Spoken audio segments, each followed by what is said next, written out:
నమస్తే రమగారు. నమస్తే జయ. రమగారు, ఏదైనా మంచి కథ చెప్పండి. చందమామ కథ చెప్తాను. ఓకే. పూర్వం అట్లా టర్కీలో, ఆ. టర్కీ దేశం, ఆహా. ఈ కథలు అక్కడ కథలు బాగుంటాయి తమాషాగా. ఆ. అంటే ఈ టర్కీవి అవి ఎందుకు చెప్తారు లాంటి ప్రశ్నలు అడగండమ్మా. మనకు అసలే కథల కరువు వచ్చింది. ఇప్పటికే మనం దాదాపుగా 1000 పైన కథలు చెప్పేసుకున్నాం. వెయ్యి చెప్పారా రమగారు? మరి అసలు ఏ రోజుకి ఆ రోజు కొత్త మాకు అలా ఉంది. బోల్డ్ అని చెప్పుకున్నాం కదా. అవును. వెతకాలి కథలు. కొంచెం మనకేమో 10 నిమిషాల్లో చెప్పేస్తే కుదరదు. టాపిక్లు 10 నిమిషాలే మాట్లాడాలి, కథలు 25 మళ్ళీ నిమిషాలు కావాలి. నాకేమో ట్విస్టులు ఉండాలి. మీ ట్విస్టులు ఉండాలి. అదే కదా. అయితే టర్కీ దేశంలో ఒక పక్షులు పట్టేవాడు ఉండేవాడట. ఉమ్. సుల్తాన్లు అవి ఉన్న కాలం అనమాట అది. అయితే ఈ పక్షి ఒకరోజు వీడు ఏం చేసేవాడంటే అడవిలో చెట్ల మీద అక్కడ ఉచ్చు పన్నేవాడు. ఏ పక్షులైనా వాళ్తే దొరికిపోయేవి. ఓసారి వీడు ఎట్లా చెట్టు మీద ఉచ్చు పెడితే ఓ కాకి పడిందిట అందులో. వీడు కాకిని తీసాడు. కాకులు కూడా తినేవాళ్ళేమో, వాళ్ళు దుప్పదిగా మనకు తెలీదు పాపం. తీసుకునేసరికల్లా కాకి మనిషి భాషలో మాట్లాడింది, నన్ను వదిలేసేయి, నేను నీకేం ఉపయోగపడను, నన్ను వదిలేసి మళ్ళీ ఉచ్చుపెట్టు, ఒక అందమైన పక్షి వస్తుంది, ఆ పక్షిని సుల్తాన్ గారికి ఇచ్చేద్దు కానీ చక్కగా, నీకు బోల్ డబ్బులు వస్తాయి, నాతోటి ఏమొస్తాయి, పావలా కూడా రాదు నా వల్ల, వదిలేవా అందుట. సరే ఆ కాకిని చూస్తే అతను కొంచెం సరదా వేసింది. మాట్లాడతాయి ఆ కాకులు, కాకాక అంటుంది, కాకాక ఇది కీకి అంటోంది. అందుకని సరేనని దాన్ని వదిలిపెట్టాడు. అది అక్కడే నుంచుంది పోకుండా. ఇతను మళ్ళీ ఉచ్చుపెట్టి దూరంగా కూర్చున్నాడు. చాలాసేపటికి, ఎన్ని గంటలకో, ఒక అత్యద్భుతమైన సౌందర్యవంతమైన ఎంతో బాగున్న ఒక పక్షి వచ్చి వాలింది. ఉచ్చు బిగిసిపోయి దొరికిపోయింది. పక్షిని చూసి ఆశ్చర్యపోయాడు. ఇంత పొడుగు తోక దానికి, మెరిసిపోతూ, కిన్నెర జాతి పక్షి. అసలు మనం కనపడదు, మనకి ఎక్కడో కథల్లో వింటాం. అంత అందంగా ఉంది, ఎంత బాగుంది. ఎప్పుడు దాన్ని తింటాము, దీన్ని చేయటము ఏమిటి, దాన్ని సుల్తాన్కి కదా ఇవ్వాలి. దాని అందం పట్టలేకపోయాడు. దాన్ని తీసుకుని వెళ్ళి సుల్తాన్ గారికి చూపించాడు. సుల్తాన్ మామూలుగానే ఆయనకి విచిత్ర వస్తువులు అవి అంటే కొంచెం ఇష్టం. ఈ పక్షి అందంగా ఉండేసరికల్లా దాని సౌందర్యానికి వ్యామోహితుడై అపారమైన ధనం ఇచ్చాట ఈ పక్షులు పట్టేవాడికి. వాడు అమ్మయ్యాన్ని ఆనందించాడు. కొన్నేళ్ల పాటు పక్షులు పట్టక్కర్లా, వాడు హాయిగా తింటూ కూర్చోవచ్చు, ఏదో చిన్న వ్యాపారం చేసుకోవచ్చు అనుకుని సరేనని అవి తీసుకుని పోయాడు. అయితే ఈ పక్షిని దగ్గర పెట్టుకుని ఈ సుల్తాన్ గారు ఎప్పుడూ దాన్ని మైమరిచిపోయి దాని వెనకాలే తిరుగుతూ ఉంటాడు. అసలు దాన్ని వదలటల్లా. ఈ వజీర్కి ఒళ్ళు మండిందిట. లేదా ఒక పిట్టను తెచ్చి వాడు ఇంత డబ్బట్టుకెళ్ళాడు, దాంతో మనకి 10 సంవత్సరాల జీతం వస్తుంది, వాడు ఎందుకు తీసుకెళ్ళిపోవాలి, వాడికి ఏదైనా శిక్ష పడాలి. వాడి వల్ల ఇప్పుడు సుల్తాను ఆ పక్షి పిచ్చి పట్టిన వాడిలాగా ఉన్నాడు. ఒకటి రాజుగారికి పిచ్చెక్కిచ్చాడని మంటగా ఉంది, డబ్బులు పట్టుకుపోయాడని చీదరగా ఉంది. అందుకని ఏమనుకున్నాడు, ఒకరోజు వచ్చి సుల్తాన్ గారిని చూడబోయాడు. నేను ఒక బంగారు పంజరంలో ఆ పక్షిని పెట్టి దాంతో కబుర్లాడుతున్నాడు. అదేం మాట్లాడదు, తలకాయ ఊపుతుంది అంతే. దాని అందమే ఇంద్రధనుస్సు లాంటి రెక్కలు, బంగారపు రంగు కొప్పెర, ఈ ముందుండే పైభాగంలో ఉండే కుచ్చు, సౌందర్యం. వ్యామోహపడిపోతున్నాడు సుల్తాన్. ఇతను ఏమన్నాడు, వజీర్ వచ్చి, ఈ బంగారు పంజరం ఏంటండి, ఇంత అందమైన పక్షికి దంతపు ఇల్లు ఉండాలి, దంతంతో చేసింది అయి ఉండాలి. దంతంతో చేసింది ఏంటి, తెల్లగా ఉంటుంది. పక్షి అటు ఇటు కదిలినప్పుడల్లా దాని రెక్కల రంగు ఆ దంతాల మీద పడి ప్రతిఫలించి ఇంకా అందంగా ఉంటుంది, ద్విగుణీకృత సౌందర్యంతో కనపడుతుంది. అనేసరికల్లా ఓ పక్షికి ఇల్లు నిర్మించాలంటే పెద్ద గూడు, ఎన్ని దంతాలు కావాలి, ఎవరు తెస్తారండి దంతాలు అంటే, ఈ పక్షిని తెచ్చిన వాడు దంతాలు తెప్పించండి అన్నాడు. అనేసరికల్లా రాజుగారు మళ్ళీ పక్షులు పడి కబురు చేశారు. సుల్తాన్ గారు వాడిని పిలిచి, ఈ పక్షికి ఒక దంతపు ఇల్లు నిర్మించాలని అనుకుంటున్నా, దంత గృహం, అది ఫ్రీగా తిరగాలి, చిన్న పంజరంలో పట్టదు, అది బంగార పంజరమే, పెద్దది కావాలి దానికి, 10x10 ఇల్లు కట్టాలంటే ఎన్ని దంతాలు కావాలి, పక్షి ఫ్రీగా ఉండాలి, దానికి మలమూత్రాలకి వాటికి ఇబ్బంది లేకుండా ఉండాలి, కాబట్టి దంతాలు పట్టు రమ్మన్నారు. అనేసరికలు నిర్ఘాంతపోయాడు. పక్షులు పట్టేవాడు దంతాలు ఎట్లా తేగలుగుతాడు? కొద్ది రోజులు టైం ఇచ్చారు, 1 నెల లోపల నువ్వు దంతాలు ఏర్పాటు చేయాల్సిందే. అయితే ఏమైంది, రాజుగారు ఈ మాట చెప్పారు, కానీ వజీర్ ఏం చెప్పాడంటే, నువ్వు దంతాలు తేకపోతే నీకు మరణశిక్షే, 1 నెల రోజులు టైం ఇస్తున్నావు, లేకపోతే అంతే నీ సంగతి. వీడికి మరణశిక్ష ఇస్తే వీడి ఆస్తి అంతా జప్తు అవుతుంది, సుల్తాన్ ఇచ్చిన డబ్బంతా మళ్ళీ వెనక్కి. వీడు ఏడు మొహం పెట్టుకుని బయటకు వచ్చాడు. నడిచొస్తుంటే ఎక్కడి నుంచో పరిగెత్తుకుంటూ వచ్చింది కాకి, వీడి భుజం మీద వాళ్ళింది. ఏమిటి అలా పెట్టుకున్నావు మొహం, ఏమైంది నీకు అది అనేసరికల్లా వీడు ఆ కాకిని గుర్తుపట్టి దానికి ఏం చెప్పాడంటే, మరి నేనేం చేయను, దంతాలతోటి ఇల్లు కడతాట, ఏనుగు దంతాలు తెమ్మంటాడు. అసలు ఏనుగులు ఎక్కడున్నాయి మనకి, ఓ దంతం దొరుకుతుంది, అంత ఏ 25-30 దంతాలు ఉంటే కానీ ఆ ఇల్లు అవ్వదు అనేసరికి దానిదేముంది, నువ్వు కంగారు పడకు, రాజుగారి దగ్గరికి వెళ్ళి 40 పీపాల సారా కావాలని అడుగు. ఓకే. మనకు అడవిలో ఏనుగులు నీళ్లు తాగే మడుగు ఒకటి ఉంది. ఈ 40 పీపాల సారాని అక్కడికి షిఫ్ట్ చేయమను. మొత్తం ఎత్తి సారా నదిలో పోసాయి, ఆ గుంటలో మడుగులో. ఏనుగులు వచ్చి 2 రోజులకి 5 రోజులకి ఒకసారి వచ్చి నీళ్లు తాగుతాయి. ఆ సారా నీళ్ళు తాగితే మత్తెప్పి పడిపోతాయి. కోసేసుకో నీకు కావాల్సినండి దంతాలు, నువ్వు కోసిన అవి లేవు అనేసరికి ఈ పని బాగుందనుకున్నాడు. బాగుందనుకుని రాజుగారికి చెప్పాడు. రాజుగారి సుల్తాన్ ఏమన్నాడు, సరేనని ఓ పెద్ద బండి మీద 40 పెద్ద పెద్ద పీపాల నిండా సారా పోయించి ద్రాక్ష సారా వీడితో పంపించాడు. వీడు పోయే ఏనుగుల మడుగులో అవంతా పోసేసాడు. పోసాక ఏనుగులు వచ్చినాయి, తాగినాయి. వీడిద్దరు ముగ్గురు మనుషుల సహాయంతో దంతాలన్నీ కోసేసి ఏ బండి మీద సారా పీపాలు పెట్టుకొచ్చాడో అదే బండి మీద దంతాలన్నీ వేసుకుని పట్టుకెళ్ళిపోయాడు.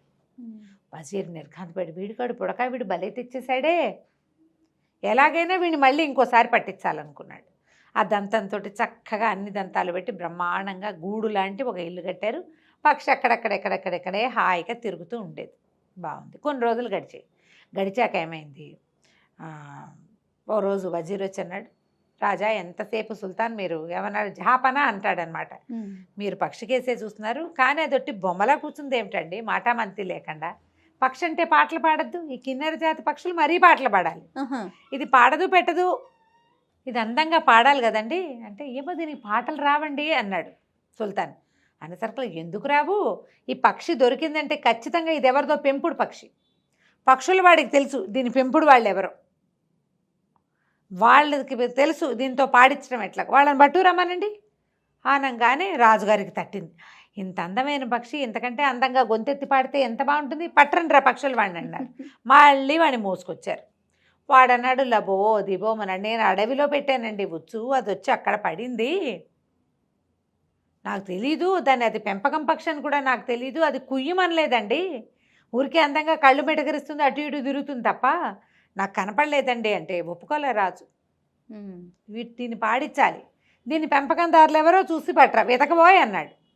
వీడు కాళ్ళు ఏడ్చుకుంటూ వజీర్ దగ్గరకు వచ్చాడు. వజీర్ అన్నాడు, 40 రోజుల లోపల దీని ఓనర్ని తీసుకొచ్చి దీన్ని పాడించకపోతే నీకు మృత్యువు తప్పదు, నీ ఆస్తి జప్తు చేయక తప్పదు. రెండోసారి దంతాలు తెచ్చినప్పుడు రాజుగారు 3 ఇచ్చాడు డబ్బులు. వాడు ఆ డబ్బంతా పెట్టి కూర్చున్నాడు. సంతోషం ఏది వాడి బతుక్కి పాపం. సరే మళ్ళీ బిక్కమొహం వేసుకుని బయటకు వచ్చాడు. కాకి కనపడింది. కనపడేసరికల్లా నువ్వు ఎందుకు ఏడుస్తావు, ఓనర్సే కదా, నేను చెప్తా, ఓ పని చెయ్యి, రాజుగారి దగ్గర ఒక విహార నౌక ఉంది, అందులో లోపలే ఆ విహార నౌకలోనే ఒక ఉద్యానవనం లాంటిది, ఒక పార్కు లాంటిది, ఒక స్నానఘట్టం, స్నానగృహం అన్నీ ఉన్నాయి. రాజుగారి విహార నౌకలో వెళ్తే అలా కొన్ని రోజుల పాటు తిరుగుతాడు, లోపలే ఎంజాయ్ చేయడానికి వీలుగా అన్నీ ఉంటాయి ఆయనకి. అది ఇచ్చి దాని నిండా బానిసల్ని దాసీలను ఇచ్చి నీకు ఇవ్వమని అడుగు, ఓనర్స్ని తీసుకొస్తానని చెప్పంటే రాజుగారు ఒప్పుకున్నాడు.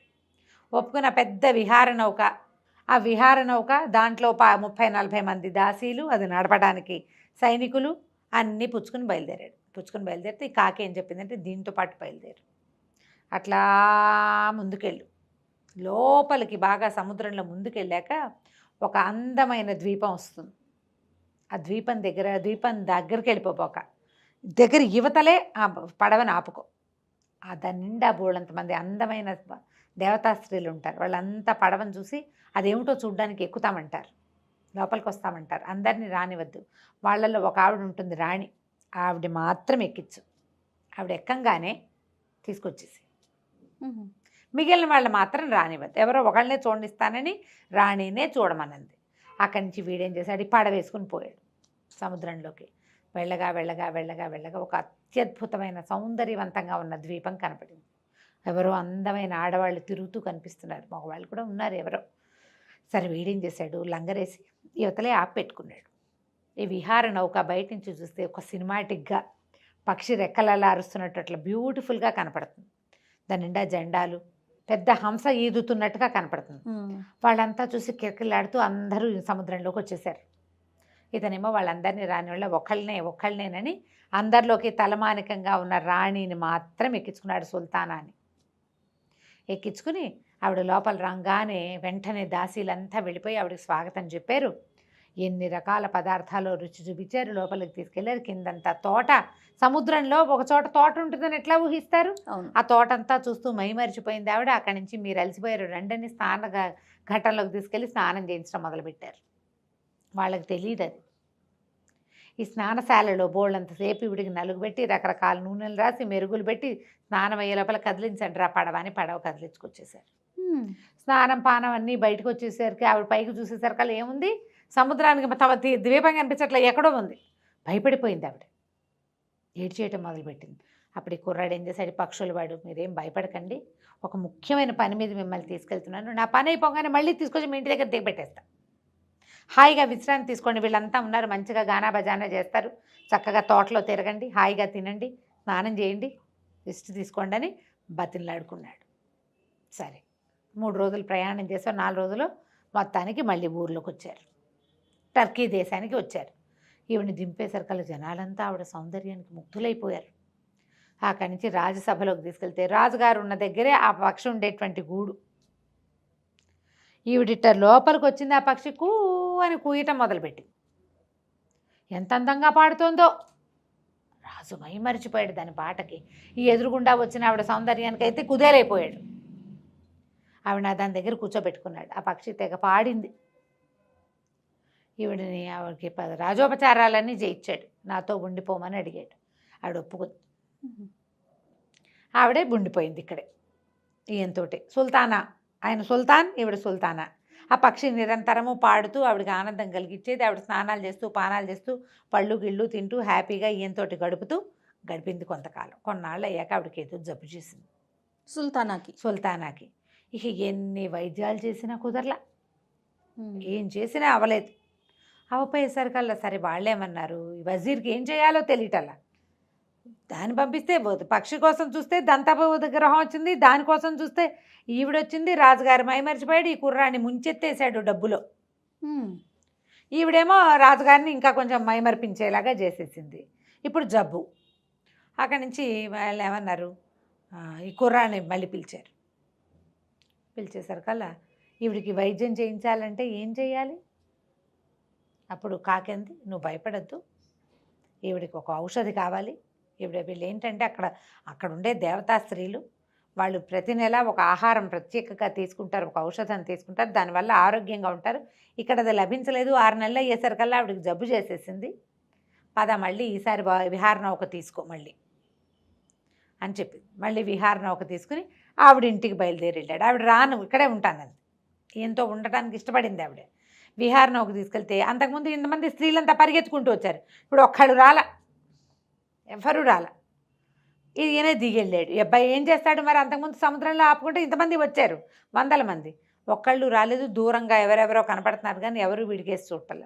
వీడు దిగి వెళ్తే పెద్ద కోటలాగా ఉంది, బంగారంతో చేసినట్టు మెరిసిపోతుంది కోట అంతా. పువ్వులు ఇవి తోటలు గీటలు బ్రహ్మాండంగా ఉంది, ద్రాక్ష తోటలు, పువ్వుల తోటలు. వాళ్ళకి ఆ పువ్వులు ఏం చేయాలో తెలియదు, ఆ ద్రాక్ష ఏం చేయాలో తెలియదు. దగ్గరికి వెళ్ళేసరికల్లా ఒక కోట వాకిట్లో 2 పెద్ద పెద్ద సింహాలు ఉన్నాయి, చెండ సింహాలు. వీడిని చూడంగానే గర్జించడం మొదలుపెట్టాయి. అవి దూకేలాగా ఉన్నాయి మీద. ఇంతలో ఎక్కడి నుంచి వచ్చిందో కాకి వీడి భుజం మీద వాలింది. భయపడుకు, నువ్వు నా ఈక ఒకటి పీక్కో. ఆ ఈకతో సింహం దగ్గరికి వెళ్ళి దాన్ని నెత్తి మీద గీరు, రెండిటి మీద, దీని మీద గీరు, ఇది ఊరుకుంటుంది, దాని మీద గీరు, అది అవి నిన్నేం చెయ్యవు. కోట తలుపులు తోసుకొని లోపలికి వెళ్ళు, వాళ్ళు ఆ మంది ఇస్తారు, తీసుకొద్దు కానీ అనేసరికల్లా వీడు ఏం చేశాడు, కాకి ఈకని ఇట్లా ఆడిస్తూ వెళ్ళేసరికల్లా సింహం గర్జిస్తుంది కానీ దూకట్లా, ఊరుకుంది. దగ్గరికి వెళ్ళి ఆ సింహాన్ని నెత్తి మీద దాని జూలు ఉంటుందిగా ఇట్లా, ఆ జూల్లో గీరేసరికల్లా అది ఇట్లా చమ్మగా కళ్ళు మూసుకుంది. రెండో సింహాన్ని కూడా గీరాడు, మాట్లాడకుండా ఊరుకుని తలుపు దోసుకొని లోపలికి వెళ్ళాడు. ఇంతమంది గుంపుగా ఆడవాళ్ళంతా వచ్చారు. మా సుల్తానాన్ని తీసుకుపోయావు, నువ్వు ఇప్పుడు మళ్ళీ వచ్చావు, ఏం చేయడానికి వచ్చావు అని. వీడేం చెప్పంటే నేనేం చేయడానికి రాలేదు, మాకు పక్షి దొరికింది, నీ కథ అంతా చెప్పాడు. చెప్పి ఆవిడ అందుకు తీసుకెళ్ళాను, ఆవిడ అక్కడే ఉండటానికి ఇష్టపడుతుంది, ఆవిడకి ఒంట్లో బాగుండలేదు, మందు కోసం వచ్చాను, ఔషధం తీసుకురమ్మని పంపించింది ఆవిడ, నన్ను వెళ్ళమంది అన్నాడు. అనేసరికల్లా సరే వాళ్ళు ఏం చేశారు, కుప్ప తీసి మందు ఇచ్చారు. అది పుచ్చుకుని బయలుదేరాడు. వెనక్కి వచ్చాడు. వెనక్కి వచ్చేసరికల్లా వెళ్ళాడు సుల్తానా దగ్గరికి వెళ్ళాడు. వెళ్ళేసరికల్లా ఏమైంది, ఆ సుల్తానాకి ఆ మంది ఇచ్చేసరికల్లా ఆవిడ ఇట్లా నోట్లో పోసుకోగానే లేచి కూర్చుంది. వస్తే నువ్వేంటే బద్దకప్పు మొహదానా అని తిట్టేసా. ఎవరిని తిడుతోంది అనుకున్నారు, ఈ కుర్రాడి భుజం మీద వాలిన కాకిని. తిట్టేసరికల్లా అతను అన్నాడు, ఈ కాకే సహాయం చేసిందండి నాకు అన్నాడు. నాకెందుకు తెలీదు, నాకు తెలుసు, ఈ కుర్రాడికి ప్రాణాల మీదకి వచ్చిన ప్రతిసారి వీడిని కాపాడుతున్నావు కదా, ఇప్పుడు నాకు అర్థమైంది, బద్ధకం తగ్గించుకుంటే అసలు ఈ బతికే వచ్చేది కాదు నీకు అంది. అనేసరికల్లా రాజు సుల్తాన్ ఆశ్చర్యపోయాడు. ఏమిటి కాకి మనకి ఏం సంబంధం అంటే, ఈ కాకి నా దాసి, పనిచేసేది కాదు, మహాబద్ధకస్తురాలు, అందుకని దీన్ని కాకి అయిపోమని చెప్పించాను. అది కాకి అయిపోయి ఆ తిరుగుతుండేది ఆగమ్మ కాకి, ఈ కుర్రాడికి దొరుకుంటుంది, వాడు అందానికి మోహించి వాడు వెనకాల పడి తిరుగుతోంది అని చెప్పింది. చెప్పంగానే ఆ కాకి అందమైన అమ్మాయిగా మారిపోయింది. ఆ కాకి ఏమిటి, దాసిది. ఆ ద్వీపంలో ఉండలేక కాకి రూపంతో ఇటు వచ్చింది. ఈ కుర్రాడు కనపడ్డాడు, వీడితో ఫ్రెండ్షిప్ చేసింది, వీడికి ఒకటి వనగూర్చింది. క్రమంగా తన రూపం మార్చుకునే అవకాశాన్ని పొందిందనమాట. సరే, ఆ అమ్మాయికి పెళ్లి చేసేసింది ఈవిడ, తన దాసి పిల్లకి, ఈ పక్షులు పట్టే కుర్రాడికి. ఆ తర్వాత రాజుగారి సేవలోనే ఉండిపోయాడు. అయితే రాజుకు అర్థమైంది, తమ వజీరు కావాలని కుర్రాడిని ఇరికించడానికి వాడిని ఇట్లా బెదిరించి ఈ పనులు చేయించాడని తెలుసుకుని వజీర్ దుష్టబుద్ధిని కనిపెట్టి వజీర్నేమో ఊరి బయటికి పంపించేశాడు. ఈ కుర్రాడినే తన వజీర్గా చేసుకుని వాడికి తెలివైన సలహాలు చెప్పిన వాడి భార్యనేమో తన భార్యకి సహాయకారిగా తన దగ్గరే ఉంచుకున్నాడు. ఎంతకాలమో వాళ్ళు కలిసి హాయిగా ఉన్నారు. కథ కంచికి మనం ఇంటికి. నమస్తే. నమస్తే జయ.